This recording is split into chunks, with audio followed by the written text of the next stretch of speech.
Oi, turma do livro As Mais Belas Parábolas de Todos os Tempos, volume 1, Alexandre Rangel.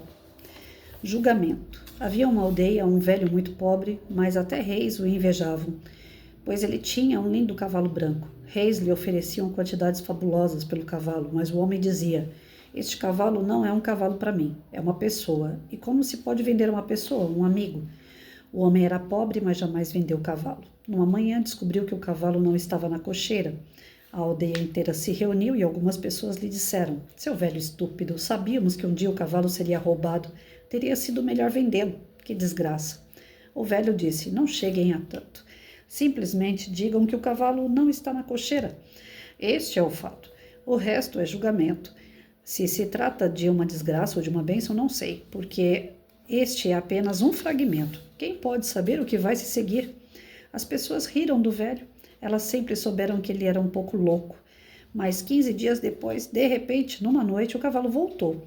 Ele não havia sido roubado, ele havia fugido para a floresta. E não apenas isso, ele trouxera uma dúzia de cavalos selvagens consigo.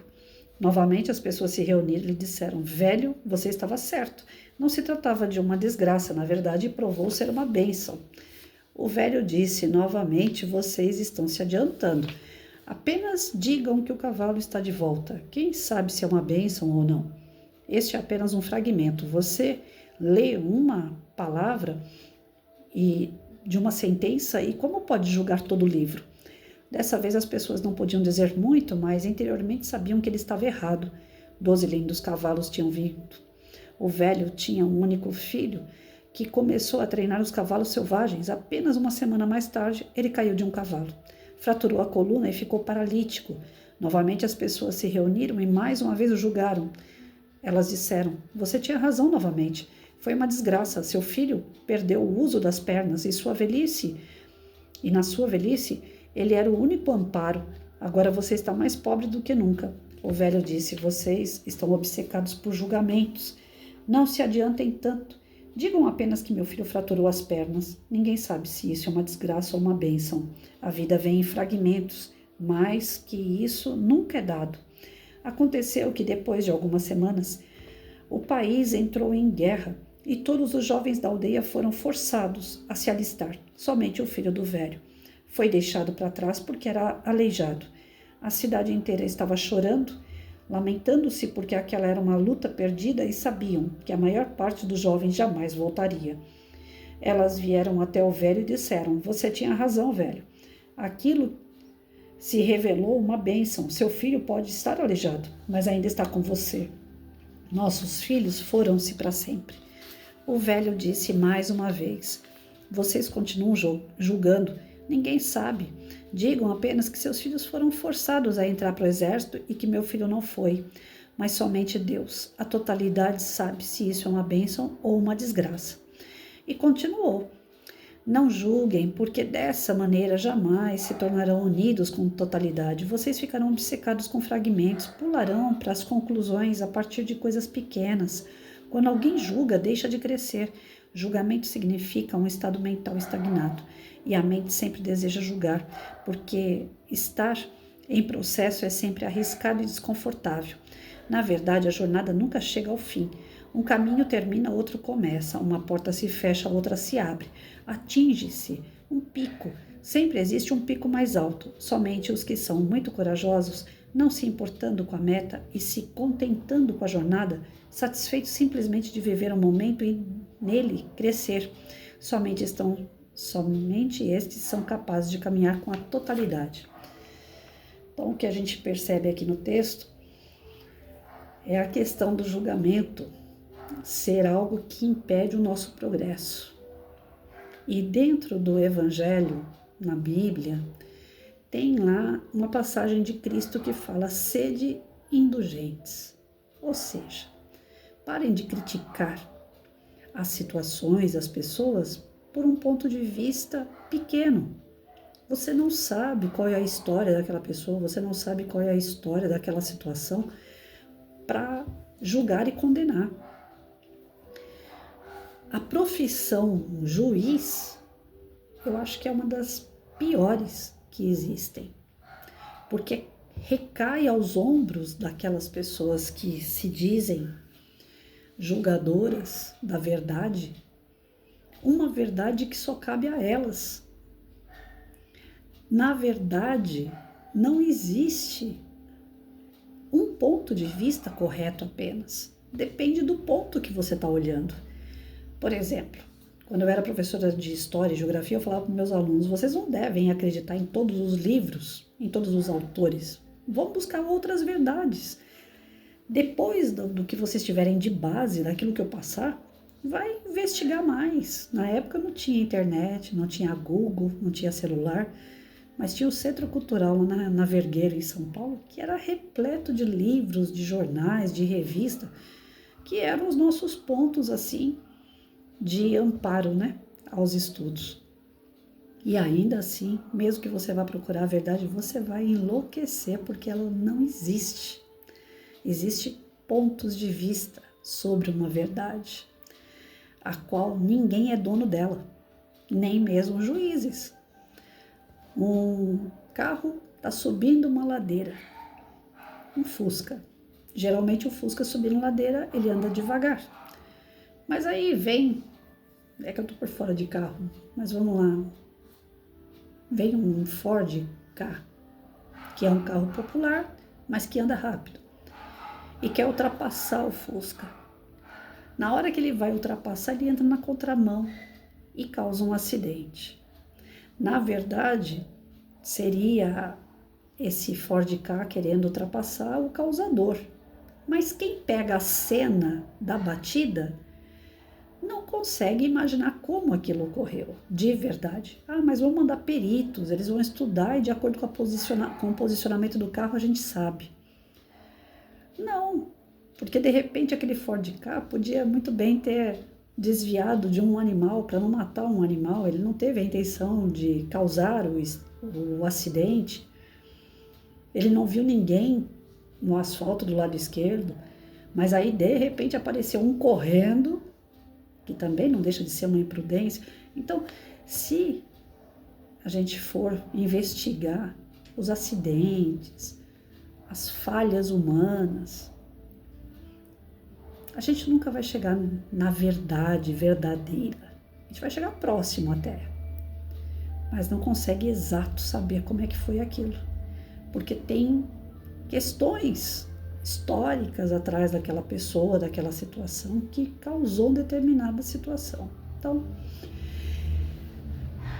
documentos. Quando a gente era professor de história, não, através de documentos você está provando aquela verdade. Documentos são escritos e escritos por pessoas.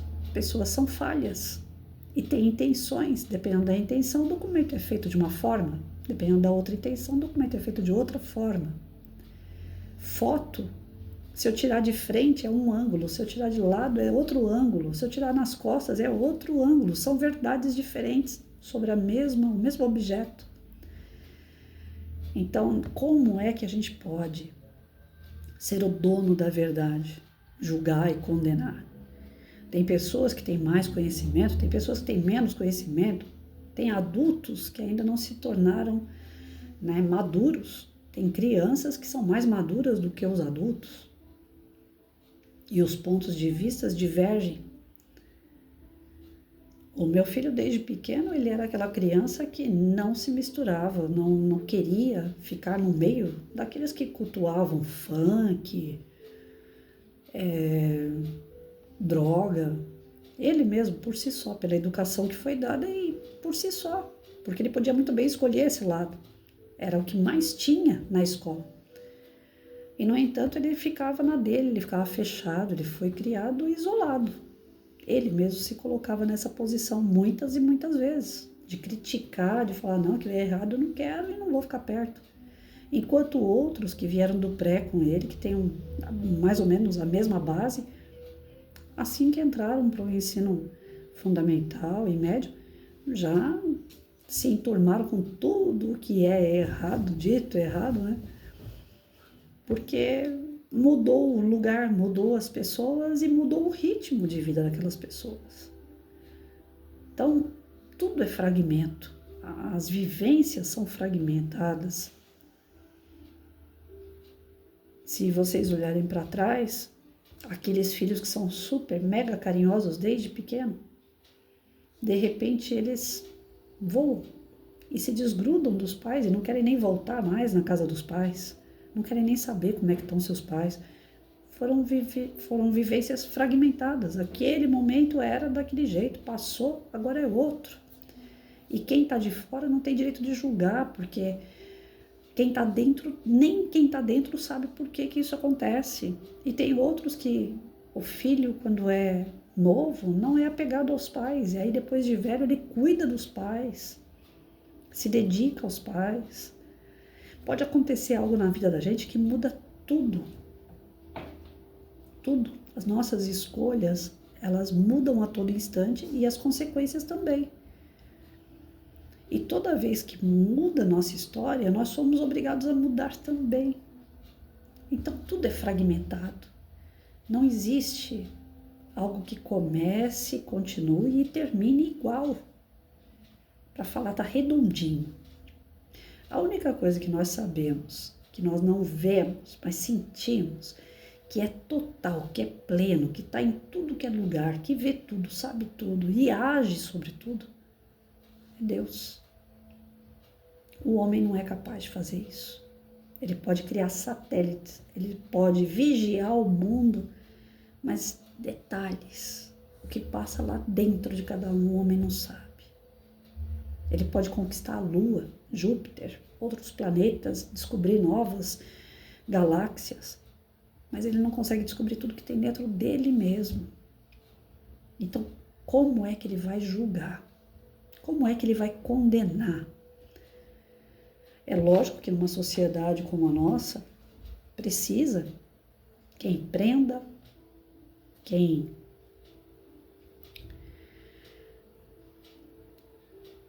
como é que fala? Esqueci a palavra agora. Tem o que prende, tem o que defende, saiu, ufa. Tem o que defende e tem o que vai julgar e vai condenar ou absolver. Aquele que está prendendo, um suposto marginal, ele pegou o ato ilícito. Então não tinha para onde correr. A pessoa estava lá curtindo droga, vendendo droga, ele foi lá, prendeu. Ninguém sabe qual é a razão, qual é a situação daquele ser que está vendendo droga. E isso eu não estou aqui dizendo que eu sou a favor, não. Mas tem uma história para ter chego ali, seja por ganância, por egoísmo, porque o cara é vaidoso, porque o cara é vagabundo, porque o cara passa fome. Tem uma série de situações que levam o cara a curtir e traficar droga. Mas o policial não tem para onde correr. Ele viu a cena, ele pegou e levou. Vai ter o cara que vai defender esse marginal, usuário aí. Ele vai pagar um advogado que defenda. O advogado nem estava lá, nem conhece o cara. Baseado em algumas histórias, documentos, provas ou não, o advogado ele vai criar situações para defender aquela cena e aquela pessoa. Ou seja, de alguma forma ele também está julgando o cara. O juiz vai ouvir a defesa, vai ouvir a acusação, que vai ter um advogado de acusação, e o juiz vai ficar no meio dessa situação. Ele também não viu a situação, ele também não conhece esse ser, ele só vai conhecer os fatos que são colocados à mesa. Então, o nosso julgamento é igual de um juiz. Nós não conhecemos nada sobre as pessoas e as situações para falar, para condenar as pessoas ou situações. Mas nós somos maravilhosos juízes, sem diploma. Porque pela nossa imperfeição, nós estamos sempre julgando, sempre condenando. E olha que a rainha do julgamento e condenação está falando com vocês, que é uma coisa que eu estou aprendendo. Aprendendo não significa que eu aprendi, aprendendo a me controlar, a parar de julgar as situações e as pessoas de acordo com aquilo que eu vejo, com o que eu ouço. E eu vou falar, gente, não é nada fácil.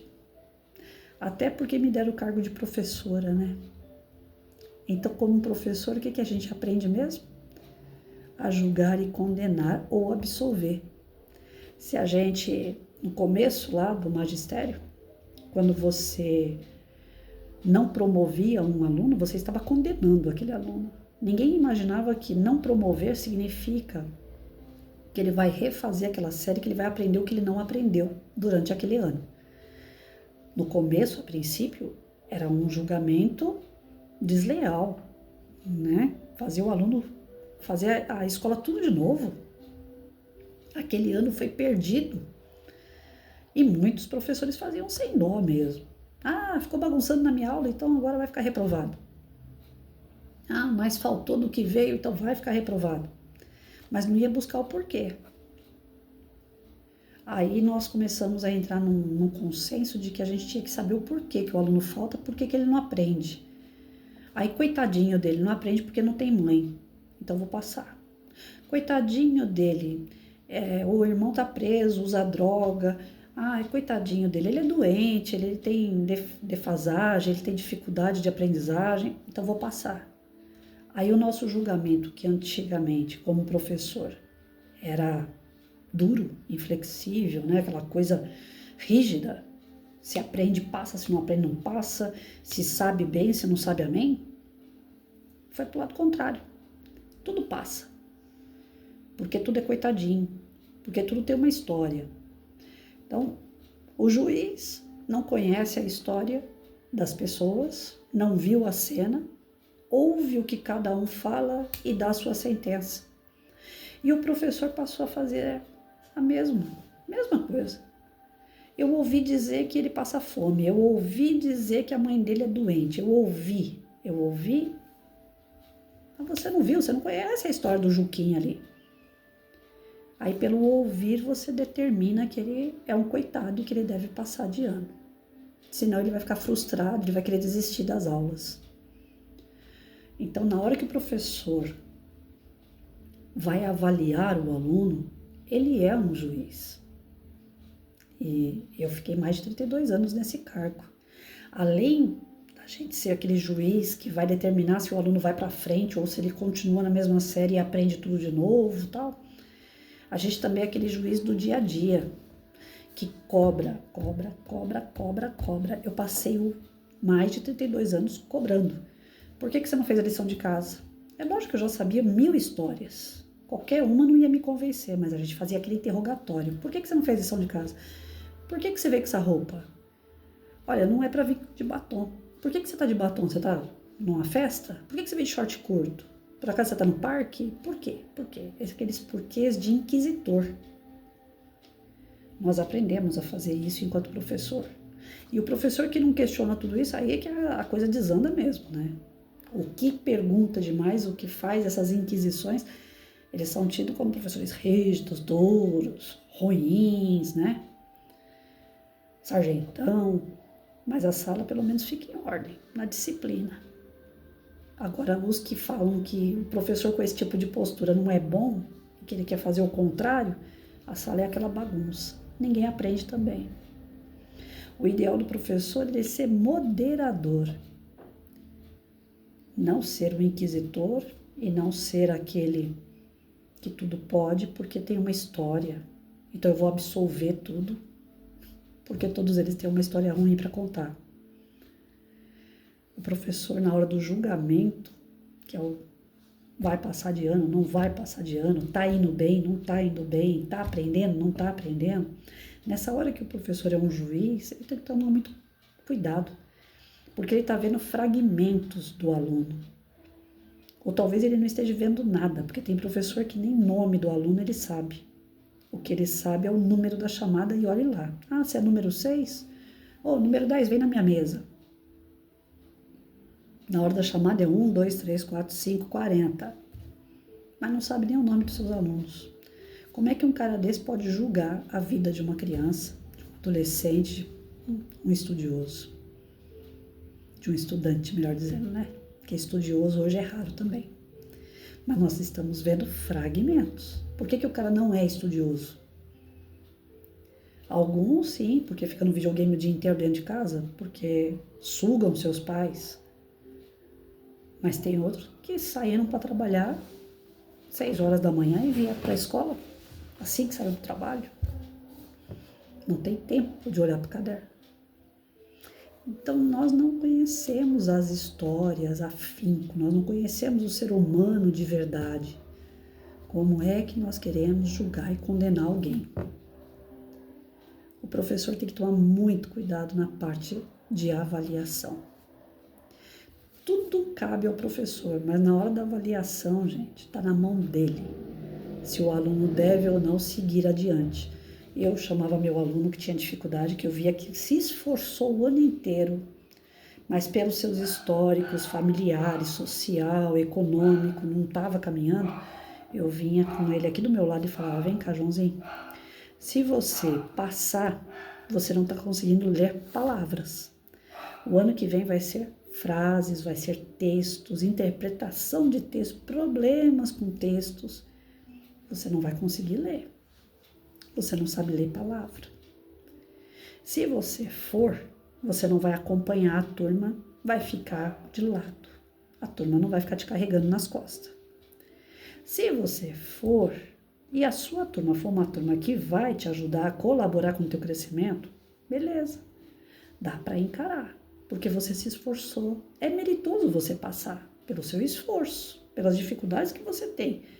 E você foi um cara esforçado, você tem mérito de passar. Só que você não atingiu aquilo que precisava, você não sabe ler e escrever. Você vai com a sua turma te respeita.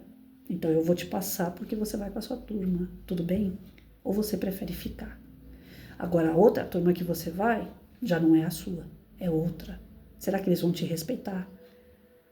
Será que é bom você estar no meio de pessoas que não te conhecem? Será que eles vão te ajudar? Você fez a sua parte, mas não foi o suficiente, e aí? Então, nessa hora de avaliar e determinar se o aluno passava ou não, eu sentava com o meu aluno e ficava debatendo com ele, para ver o que ele achava melhor para a vida dele. Ah, mas criança consegue determinar o que ele acha melhor? Consegue. Na conversa com o teu aluno, você sente mais leve nos seus julgamentos. Porque eu cheguei a reprovar alunos sem ter essas conversas. E depois, professor daquela série que ele ficou, falar para mim assim, Patrícia, por que ele ficou reprovado? É porque ele não aprendeu. Ah, mas aqui, em 2 bimestres, ele avançou tanto. E me mostrava as atividades. Falei, meu Deus, então eu julguei errado. Então os fragmentos não ajudam a gente em nada na hora de julgar. Isso serve para a vida, para a família, serve para tudo, gente. Tomar muito cuidado com essa valorização nos fragmentos. E o todo, como que nós vamos conseguir? Nós não somos Deus. Então, muito cuidado.